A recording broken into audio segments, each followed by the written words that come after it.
Hola a todos, buenos días. Bueno, hoy vamos a transitar la clase número 2 que todavía está dentro de la unidad 1 de la materia. Estamos en estas primeras clases entrando en contacto con una idea muy liviana, por razones obvias de tiempo y de marco, en relación con esta disciplina que ya dijimos que la estudiamos en la Escuela de Cine porque estamos completando, digamos, la tesis de que el cine es arte e industria. La estética es una herramienta que nos sirve para pensar los aspectos artísticos del cine.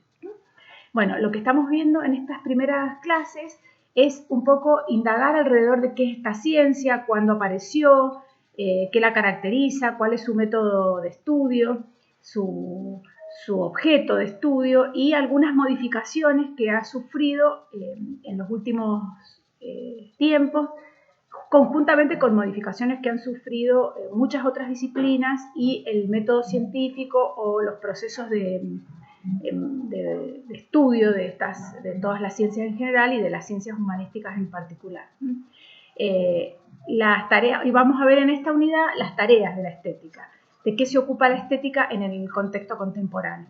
Nosotros ya hemos conversado un poquito en la clase anterior, pero vamos a retomar algunas cosas que han pasado con los cambios que han sufrido la metodología científica en general y las ciencias, en este caso, las ciencias no duras, ¿no? Como en el caso de la estética.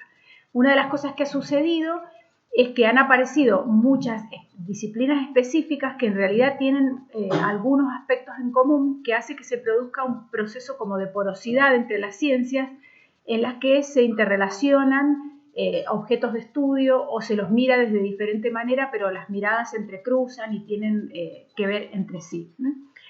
Entonces nosotros vamos a encontrar aspectos filosóficos en la física, vamos a encontrar cuestiones políticas en reflexiones de tipo histórico-políticas o poéticas en la filosofía, reflexiones filosóficas dentro de la poesía.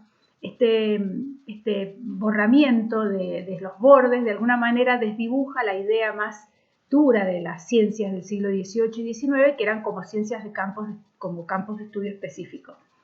Si bien hablamos en la clase anterior de no violar la especificidad de los fenómenos, para no cometer estos errores, ¿no es cierto?, de forzar un objeto que responda a una mirada que no le corresponde, sí es interesante tener en cuenta que esta porosidad se ha producido y que afecta también de una manera muy expresa a las prácticas artísticas, con lo cual vamos a empezar a descubrir que estas herramientas de distintos tipos de disciplinas se entrecruzan y se enredan en la apreciación artística y también en los estudios sobre la apreciación artística, como es el caso de esta disciplina. Los cambios metodológicos que ha sufrido la ciencia han impactado en todas las disciplinas artísticas y, por supuesto, también en la que nosotros estudiamos. El más conocido, el más tradicional que hemos usado nosotros cuando hemos estudiado historia, por ejemplo, en el colegio secundario, es el concepto de causalidad, que es una manera de establecer relaciones entre las cosas. El concepto de causalidad es unidireccional, tenemos una causa y un efecto. Yo acá les puse la causa es activa, el efecto pasivo, ¿no es cierto? La relación entre los dos fenómenos, la relación que establecemos, cuando es de causa-efecto, es de unidireccionalidad. En este contexto, el arte aparece así como una especie de consecuencia o de materialización de algún proceso que le es ajeno, que puede ser algún cambio tecnológico, algún cambio político o alguna cuestión específica como puede ser una corriente migratoria. Entonces el arte aparece solamente como una materialización de algún fenómeno externo que dispara esa práctica. Les puse acá dos ejemplos, como esta idea que ya habíamos hablado, que siempre se usa, que la pintura figurativa desaparece cuando aparece la fotografía, o que la pintura al aire libre se inicia cuando se inventan los pomos de pintura. Esa es una manera de explicar un fenómeno artístico pensando solamente que esa práctica artística es una consecuencia de algún fenómeno externo que la dispara.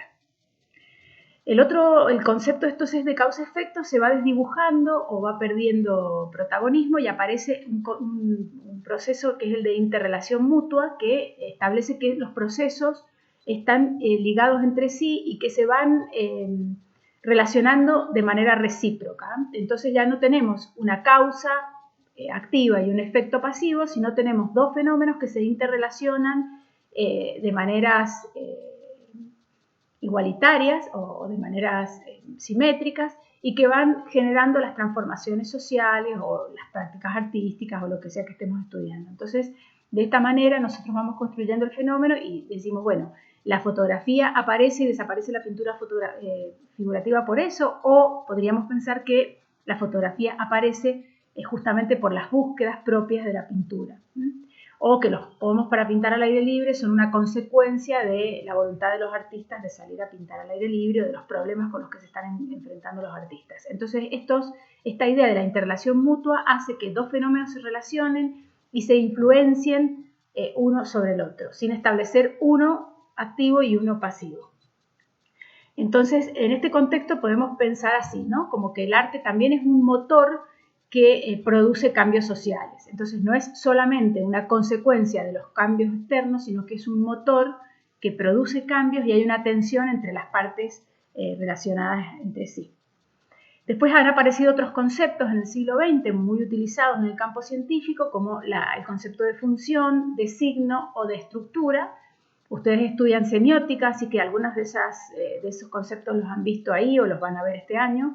La estructura es también una terminología que proviene de ciencias o de particularidades dentro de las prácticas científicas, como puede ser el estructuralismo.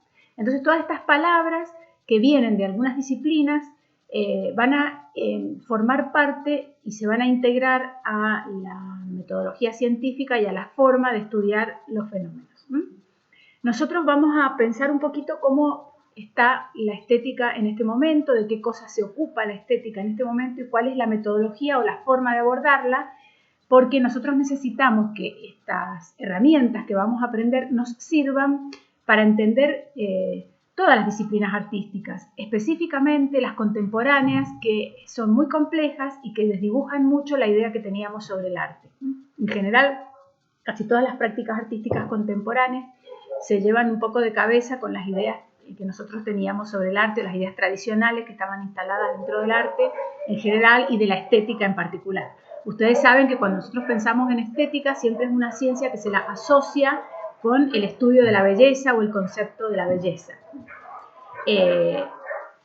Esa definición que ha persistido y que persiste todavía en la memoria de las personas o en las primeras impresiones que se tiene cuando se aborda este problema, hace que la palabra estética, cuando se usa en otros campos, siempre esté relacionada con este concepto, de una manera o de otra. Por ejemplo, la estética corporal está ligada al mejoramiento de nuestro aspecto corporal, digamos, a la belleza de alguna manera.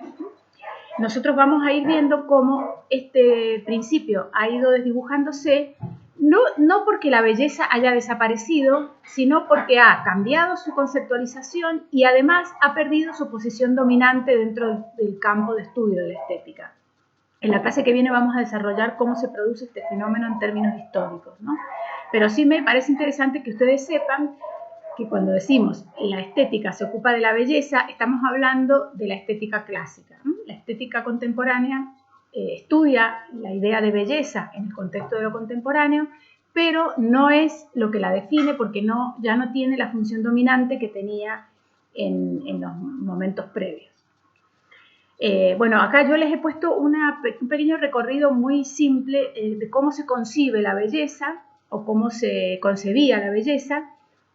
Hay todo un gran periodo de la historia en el que la belleza es como una idea que existe, una idea elaborada, cerrada, y las cosas lo único que hacen es imitarla.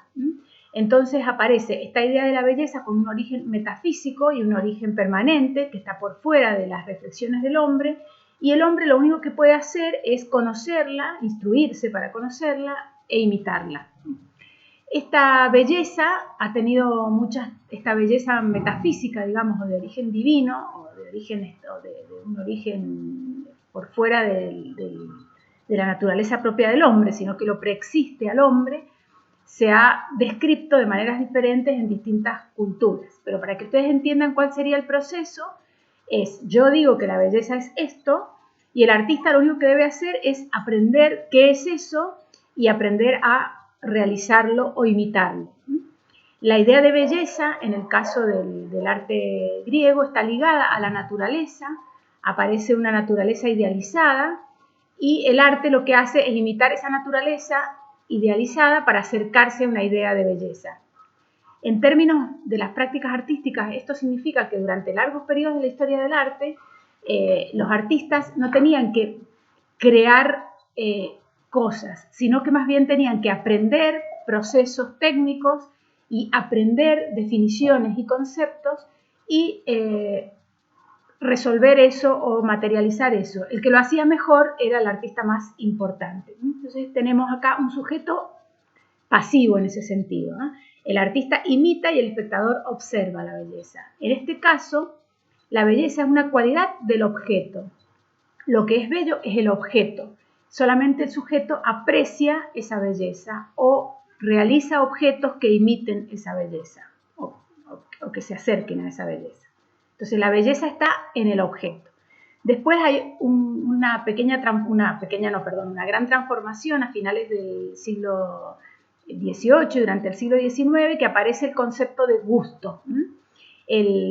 Así como dijimos que la belleza es una cualidad del objeto, el gusto es una cualidad del sujeto. ¿Quién tiene gusto, buen gusto o mal gusto? El sujeto.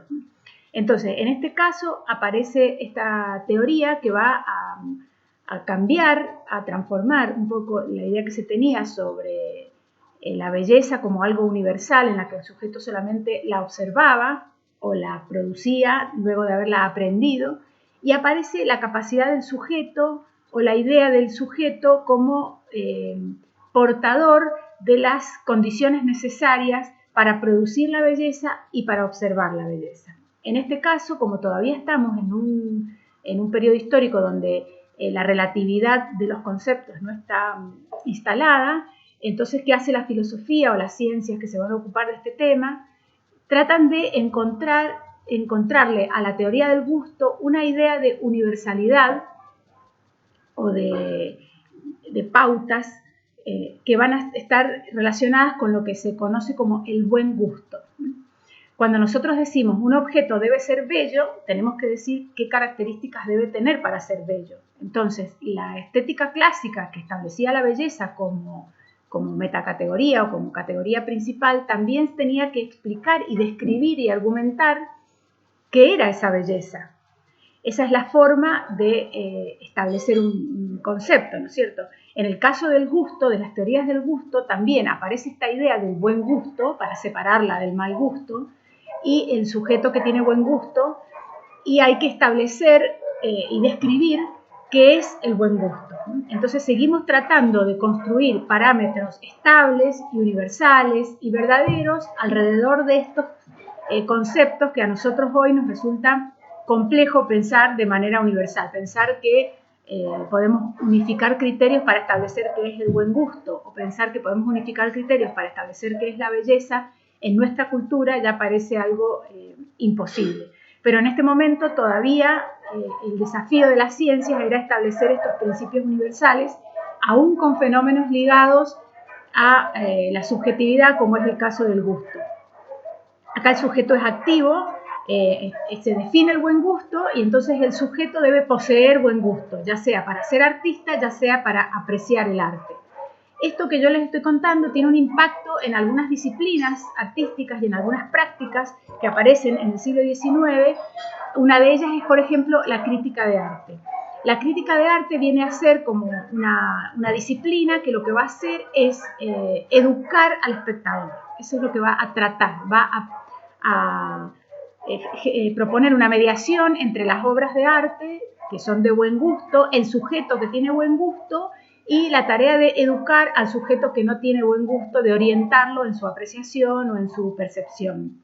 Entonces es una práctica que todavía hoy existe, muy cuestionada, que es la crítica de arte, que aparece como una especie de mediación para aquel sujeto que debe ser educado en el buen gusto para que pueda observar las obras de arte, y además el crítico de arte va a cumplir la función de decir qué obras de arte responden a este buen gusto y qué obras no. Siempre los parámetros que desarrolla la estética tienden a intentar establecer esta diferenciación entre lo que es obra de arte y lo que no es obra de arte, o lo que es una gran obra de arte y lo que no. Lo cual es difícil, sobre todo porque nosotros hoy ya sabemos, con nuestra experiencia histórica, que las cosas no son siempre iguales, ¿no? Pero con esta idea todavía de la universalidad de las ciencias del siglo XVIII y XIX, la búsqueda de esa verdad estable hacía que se hiciera un esfuerzo intelectual y metodológico para llegar a principios que pudieran ser universales. Que pudiéramos decir, bueno, el buen gusto es esto, el arte es esto es una obra de arte, esto no. Otra cosa que aparece en esta etapa son los salones. Los salones son concursos donde la gente, como los festivales de cine, donde la gente manda sus obras y hay un jurado que dice cuál es la mejor obra. Esta idea tiene que ver también con este concepto del buen gusto, del jurado calificado, de las personas que tienen las condiciones necesarias para poder apreciar la obra de arte. Es como una derivación todavía contemporánea. No es exactamente así, pero de alguna manera sigue teniendo esa perspectiva. Bueno, ahora los conceptos de belleza y de buen gusto ya no se usan más en la estética, o se los revisa, pero ya no tienen el carácter dominante ni son la verdad dentro del campo de esta disciplina, sino que están reemplazadas por los conceptos de lo estético, la actitud estética, el sentimiento estético, la postura estética. Ya lo vamos a ir desarrollando un poquito. Pero ahora ya no se dice lo bello, sino lo estético. ¿Por qué? Porque lo estético es un concepto más amplio, dentro del cual lo bello está incluido, pero no es ya la función dominante que tenía en la estética clásica. Entonces hoy hablamos de lo estético, que ya otra cosa que aparece con esta idea de lo estético y de la actitud estética y el sentimiento estético es algo que nos va a servir mucho para entender el arte contemporáneo que tanto nos enoja, y es que lo estético no es una verdad que está flotando en el aire, universal y eterna, y que los objetos o las obras de arte imitan, sino que lo estético es un fenómeno que se produce, que se llama función, que se produce en el momento en que un sujeto y un objeto entran en relación. ¿Qué quiere decir? Que yo puedo establecer una relación con un objeto, puedo establecer una relación estética, aunque ese objeto no haya estado pensado para que yo establezca esa relación con él. La función o relación en la que el sujeto es lo más importante, pero no el sujeto desde el gusto, sino desde el punto de vista del tipo de relación que establece con el objeto. Entonces, vamos a estudiar este principio que es lo estético como función. El protagonista es el hombre, porque la experiencia estética la tiene el hombre, el objeto está ahí, puede o no tener la intencionalidad, el objeto, de generarme a mí una relación estética, y yo puedo tener o no con ese objeto una relación estética, aunque el objeto tenga la disposición. ¿Qué quiere decir? Que solamente el hecho estético se da en el momento en que estos dos elementos, sujeto y objeto, se relacionan, y lo que vamos a establecer es qué tipo de relación que se da entre estas dos partes es la relación estética. Y ese va a ser nuestro campo de estudio. ¿Qué cosas, en qué momentos y bajo qué circunstancias entablan con el sujeto una relación de tipo estética? Entonces vamos a estudiar lo estético como una función. En matemática, una función es la relación entre dos cosas, ¿no es cierto? Si nosotros decimos que esto es igual a esto, estamos estableciendo una relación entre dos cosas. Eso es una función. Acá es lo mismo. Nosotros vamos a estudiar lo estético como una relación entre el objeto y el sujeto. O sea, ya no es un objeto que reúne los requisitos de la belleza, entonces por eso nos ocupamos de estudiar ese objeto bello, no vamos a estudiar el objeto, no vamos a estudiar al sujeto para saber si tiene buen gusto o mal gusto, sino que vamos a estudiar el tipo de relaciones que los sujetos entablan con los objetos y en qué casos esa relación es estética y por qué. Y cómo se hace para construir una relación estética entre un objeto y un sujeto. Entonces, dijimos que la definición actual de la estética es la ciencia que estudia la función estética, sus manifestaciones y sus portadores, ¿no? El hombre es el centro del problema porque al ser una relación el interés o el aspecto crucial de este análisis está puesto en aquello que le pasa al hombre frente al objeto. Por eso los objetos artísticos en el contexto del arte contemporáneo pueden devenir objetos artísticos, pueden ser objetos cualquiera que devienen objetos artísticos, pueden ser situaciones o acciones que tienen un origen político y devienen objetos artísticos porque va cambiando la función, es decir, la relación que el sujeto establece con ese objeto.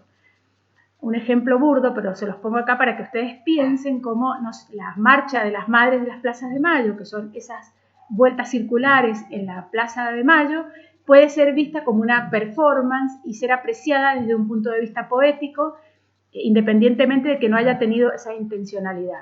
Eso tiene que ver con que es el sujeto y el tipo de relación que establece con el objeto lo que nos interesa a nosotros en el estudio de esta disciplina. Por eso es la ciencia sobre la función estética. ¿Qué es una función? Bueno, ya les dije, la función es la relación entre el sujeto y el objeto. Acá podemos estudiar función en ambas partes. Nosotros nos vamos a concentrar en la relación, pero podemos estudiar un objeto y establecer cuál es la función que tiene ese objeto en sí mismo. En el caso del objeto, la función es unidireccional. Por ejemplo, yo hago una máquina de coser que tiene que servir para coser. Esa es su función, ¿no es cierto? El sujeto puede relacionarse de esa manera con la máquina de coser o puede resultar ser un coleccionista de máquinas de coser y comprar esa máquina porque responde a un periodo de su colección que él todavía no tiene. En ese caso empieza a entablar con ese objeto otro tipo de relación que no es la práctica y no tiene que ver con una decisión o con una disposición que tenga el objeto en sí mismo, sino con el cambio de relación que el sujeto establece con él. Entonces el objeto está ahí, tiene una función que es unidireccional, si lo pensamos en los términos de construcción del objeto, pero como se va a relacionar con este sujeto y lo que nosotros vamos a trabajar es la función o la relación que establece con el sujeto, ese objeto puede ir siendo modificado por la mirada del sujeto. Lo que pasa es que el objeto materialmente no se transforma, ni su origen. Por eso es que decimos que el objeto es unidireccional y el sujeto es multifuncional. La relación del sujeto con el objeto es multifuncional. Entonces el sujeto se relaciona desde su postura. Lo puede apreciar como un objeto bello, lo puede apreciar como un objeto testimonial histórico, lo puede apreciar de diferentes maneras. Un ejemplo muy claro de eso es, bueno, la historia del arte está llena de estos ejemplos porque en realidad al cambiar la postura del sujeto, el objeto cambia de categoría, como por ejemplo un objeto que es encontrado, que se lo considera un objeto arqueológico, si el sujeto cambia sus categorías estéticas o sus categorías artísticas y ese objeto deja de ser un objeto arqueológico para pasar a ser un objeto artístico, cambia de función. Lo vamos a seguir charlando esto porque me parece interesante que lo piensen. Hay grandes debates en el campo de la museología, por ejemplo, sobre los lugares en los que tienen que estar albergados los objetos y la forma en la que tienen que estar mostrados. Nosotros tenemos ejemplos muy simples. En el Museo Histórico Sanmartiniano hay pinturas de los artistas viajeros que ustedes estudiaron en Historia de la Cultura que están puestas ahí como documentos históricos porque son retratos de algún prócer. Entonces están tratadas como si fueran un documento histórico, están puestas en un museo histórico y son para un museo de arte obras artísticas que documentan un momento de la historia del arte, no un momento de la historia solamente. Entonces hay grandes debates sobre los lugares que tienen que ocupar los objetos, que son los mismos objetos. Es un retrato histórico hecho por un artista por encargo, pero estos objetos van cambiando de función en la medida en que el sujeto se relaciona con ellos de diferente manera. Es muy importante que entendamos esto porque tiene mucho que ver con el arte contemporáneo. Cuando nosotros decimos, ay, esto si no estuviera en un museo sería, o el chiste de que la señora que limpia en el museo tiró a la basura la obra de arte, o el chiste de si el matafuego es o no es una obra de arte, o si el lampazo que quedó, que se le olvidó a la señora que limpia, es o no es una obra de arte. Ese chiste que parece tener la intención de desmerecer el arte contemporáneo, en realidad lo que está haciendo es revelar la dinámica propia de la estética contemporánea y del arte contemporáneo, que es que el objeto es o no es una obra de arte, dependiendo mucho del contexto y de la postura que despierta en el sujeto. Una manera de obligar, por decirlo de alguna forma, al sujeto a relacionarse de manera estética con un lampazo es ponerlo en un museo. Esa operación hace que el contexto oriente la interpretación y ponga al sujeto en la actitud de relacionarse con ese objeto a través o por medio de una función que no es la función unidireccional que tiene el lampazo de ser un objeto producido para limpiar. Excelente tema para discutir, pero bueno, no podemos discutir, así es que lo dejaremos para nuestras charlas de café del año que viene. Bueno, vamos a hacer un pequeño paneo, no quiero confundirlos, la idea es que ustedes vayan pensando en esto de la función estética, me parece que es interesante que lo vayan pensando. Ya no es la belleza del objeto, ya no es el buen gusto del sujeto, sino es la función, la relación que el sujeto entabla con el objeto. Entonces, esta teoría también sostiene algo con lo que nos llevamos de pelos en el mundo contemporáneo, que es que cualquier cosa puede ser una obra de arte. Exactamente, cualquier cosa puede ser una obra de arte si dispara una relación estética, ¿sí? Dispone en el sujeto una postura estética y una relación estética. A veces para que eso pase hay que forzarlo, por eso es que es tan importante el contexto en el arte contemporáneo. Si yo agarro una película vieja que hacían mis vecinos, me encuentro en el basurero un montón de películas viejas y las muestro en un festival de cine, lo que estoy haciendo es refuncionalizar eso o recontextualizar para que el sujeto que las aprecie entable una relación diferente a la que podría haber tenido la familia cuando miraba esas películas. Yo les hice acá las tipologías de las posturas del sujeto y de las funciones. Las tipologías de las posturas del sujeto es qué es lo que busca el sujeto frente a algo. Se dividen en dos grupos, las que se refieren a la realidad misma y las que transustancian esa realidad y la convierten en signos. Las que se refieren a la realidad misma es muy fácil, son dos, la postura práctica y la postura teórica. La postura práctica es cuando el hombre interviene en la realidad de manera directa. Por ejemplo, tengo frío, enciendo una fogata para que se me pase el frío. Intervengo en la realidad de manera directa para solucionar una situación concreta. Entonces hay una relación directa con la realidad.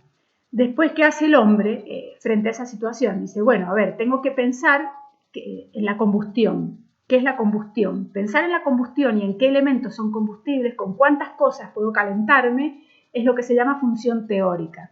Sobre la relación práctica con la realidad, el hombre construye un concepto que puede ser trasladable y que puede servir para desarrollar una idea que se aplique de manera más ampliada siempre a la realidad concreta, porque siempre estamos buscando con qué producir combustión o con qué calefaccionarnos.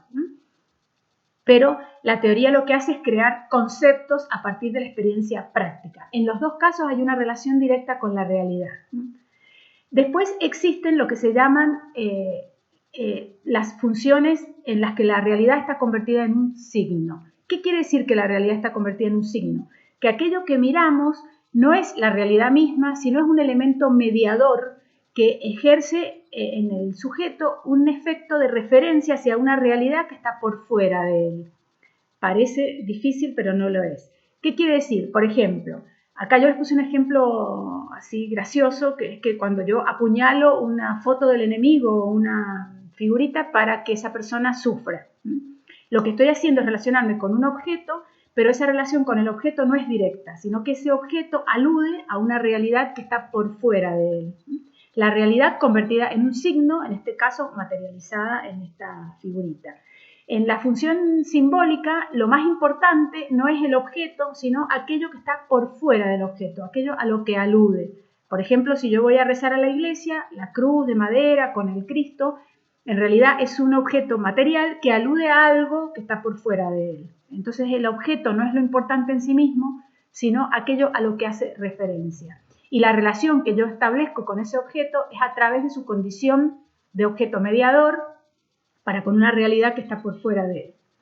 Y la función estética, que también es una función mediatizada en la que la realidad está convertida en un signo, tiene una particularidad fuerte, que es sobre lo que vamos a trabajar, que lo hace complicado de entender y que lo hace también un poco molesto porque tenemos que lidiar con algo que nos cuesta mucho a las personas. Y es que en el caso de la función estética hay una función de signo, pero aquello a lo que alude, que está por fuera del objeto, es indiferenciado. Es una alusión a una realidad de carácter global e indiferenciada. Es decir, yo sé que la cruz verde significa una farmacia. En el caso de la obra de arte no hay una significación única, no hay una tipificación ni una codificación respecto de aquello que alude, sino que alude a algo que es indiferenciado, que es poético. Entonces, esa es la condición propia de la función, de la postura estética o de la función estética, que en el caso del arte es donde se encarna de manera pura. ¿Por qué digo esto? Porque hay objetos que tienen, además de función práctica, función estética, como puede ser una silla. En ese caso, la función estética alude a algo que puede ser, no sé, las tendencias de la época, la manera de pensar la belleza, ¿no es cierto? Hay un elemento que está por fuera, o sea, es la parte más mediatizada del objeto, pero también hay una función práctica, que es sentarse. En el caso del arte no hay función práctica, hay domina la función estética. O sea, hay a veces función práctica porque hay objetos que devienen obras de arte, ya lo vamos a ir viendo, pero lo que sí me interesa que entiendan es que la función dominante en el arte es la función estética. Y cuando tenemos esa función dominante nos encontramos frente a un objeto que alude a algo indiferenciado, global, poético, no alude a algo específico. Cuando hay una alusión específica, entramos en un terreno que tiene más que ver con la comunicación. Esto lo vamos a ir mirando porque en realidad hoy, con esta porosidad entre las disciplinas que yo les expliqué al principio de la clase, es difícil establecer la función estética pura. Pero vamos a ir pensando en eso y vamos a ir pensando en cuando un objeto pierde su situación de artisticidad, si su corrimiento hacia otras funciones se va volviendo más fuerte. Que algo pierda su especificidad no quiere decir que sea feo, ni malo, ni mal hecho, ni que pierda jerarquía. Solamente pierde especificidad. Por ejemplo, una cosa que charlamos mucho en clase es los videojuegos.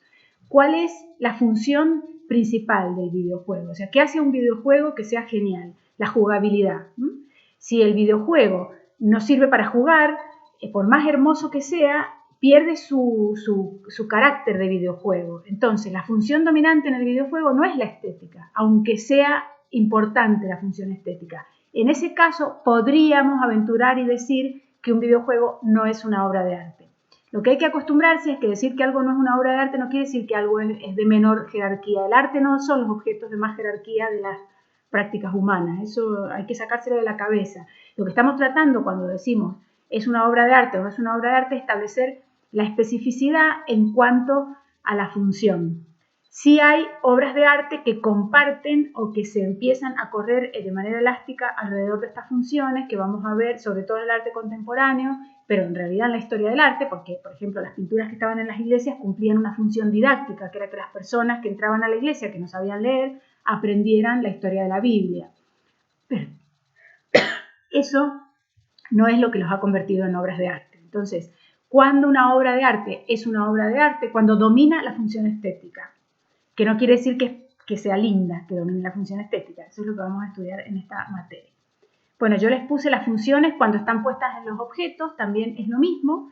Es la contracara, digamos, cuando el objeto expresa una función, en el caso de las inmediatas, la función práctica, por ejemplo, la estufa, que resuelve el problema del frío, la combustión, que desarrolla una teoría sobre cómo producir calor, y en el caso de los objetos tenemos esta función mediatizada de signo, es cuando el objeto tiene una función comunicacional clara, como es el caso de la Cruz Roja o de la Cruz Verde, o en el caso de la obra de arte, el objeto está preparado para producir solamente relación estética, eso sería una obra de arte.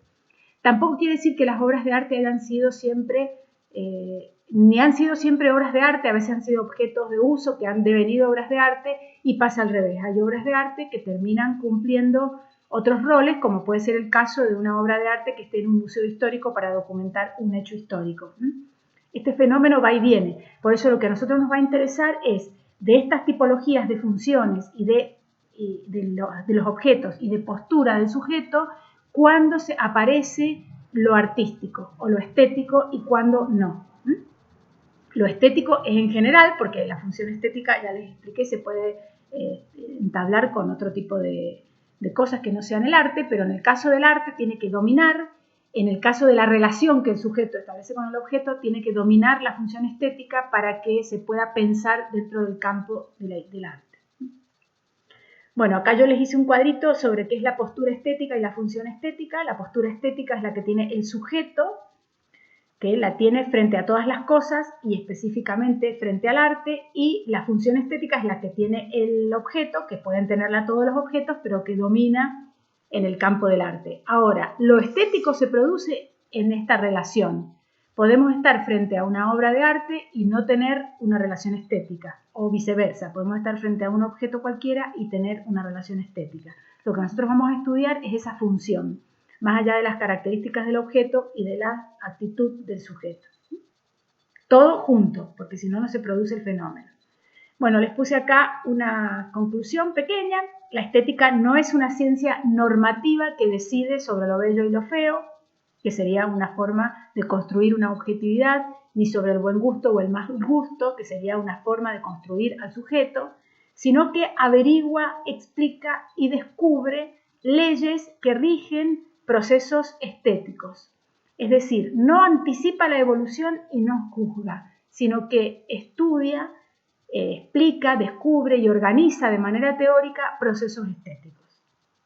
Esto nos sirve a nosotros para pensar en que lo que vamos a aprender acá son herramientas para mirar, para pensar, para defender nuestro trabajo, pero no vamos a aprender normas sobre qué es bello, qué es feo, qué es de buen gusto y qué es de mal gusto, porque la estética actual no se ocupa de eso, sino se ocupa de entender y de construir procesos artísticos o procesos estéticos.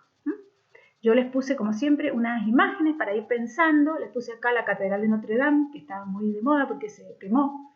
Y acá les puse funciones y posturas, ¿no es cierto? La catedral es, primero, la función práctica, si es un edificio para albergar personas que ingresan en el templo a presenciar una misa. Es un templo donde se realizan celebraciones religiosas, ya tenemos ahí una función simbólica. Es un templo, no es un edificio cualquiera, pero es la casa de Dios, ¿no? Entonces, ser la casa de Dios ya es una función de signo, una función simbólica.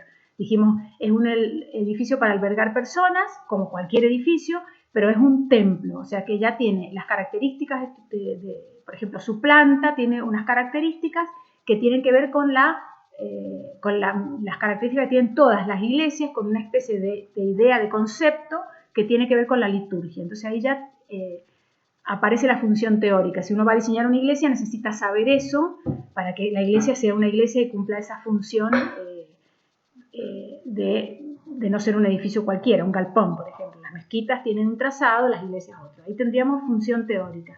Es la casa de Dios, es una función simbólica y es un hermoso edificio gótico, su función estética. Nosotros hablamos de la arquitectura como obra de arte cuando esta función estética del bello edificio gótico empieza a dominar sobre las otras funciones. Si bien todavía es una iglesia, pero seguramente este edificio es altamente visitado por su función estética y no por su función religiosa o simbólica. Y les puse otro ejemplo al revés, que es la fuente de Marcel Duchamp, que ya la vimos en la clase anterior, la repito porque es un objeto paradigmático. La fuente es su función, ¿no es cierto? La función práctica es un objeto para orinar. Desde la función teórica es un objeto que está pensado, por ejemplo, para mejorar cuestiones de higiene pública, para que la gente no haga pis en la calle. Desde el punto de vista simbólico, acá tenemos algo interesante porque es un objeto que no viene del campo del arte, que ingresa al museo para obligarnos a nosotros a mirarlo como arte. Si yo lo pienso desde un punto de vista simbólico, lo que me está proponiendo este objeto es la relación disruptiva entre el objeto y el contexto, ¿no? Que hace un vigitorio en un museo de arte y producir una disrupción entre la relación del objeto y el contexto. Esa es la interpretación simbólica más directa que yo puedo hacer o más unívoca, digamos, de este objeto. Yo lo veo y digo, bueno, acá hay un objeto que no debería estar acá. Entonces ya sí puedo hacer una interpretación de orden simbólico sin mucho temor a equivocarme en relación con esto, ¿no? Con generar una disrupción entre el objeto y el contexto que lo contiene. Y después la función estética es que si eso ha funcionado, es que es una obra de arte. Entonces yo tengo que pensarla como una obra de arte. ¿Y por qué si la pienso como una obra de arte, voy a repensar la función estética en esta obra, que entre otras cosas nos está diciendo que la belleza griega no es la única belleza posible. Pero bueno, acá tendríamos que pensar un montón de cosas que vamos a ir viendo en la clase próxima.